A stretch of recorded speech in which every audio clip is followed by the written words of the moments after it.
Абайдың үшінші қара сөзіне ой толғау. Абайдың үшінші қара сөзі ел басқару, әділдік және адам бойындағы жауапкершілік туралы терең ой қозғайды.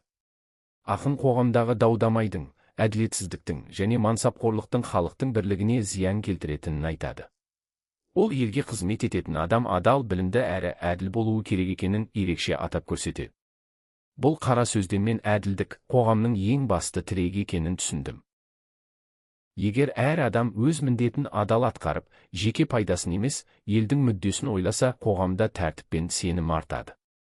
Адамның абыройы оның қызметімен емес, адалдығымен, адамгершілігімен өлшенеді.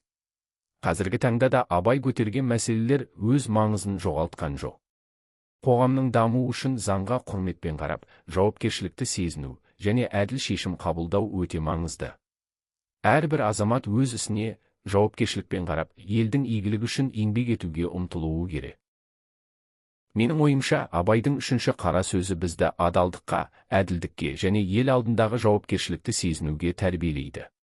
Бұл уақыт өткен сайын құндылығы арта түсетін, әр ұрпаққа ой салатын өмірлік тағылым.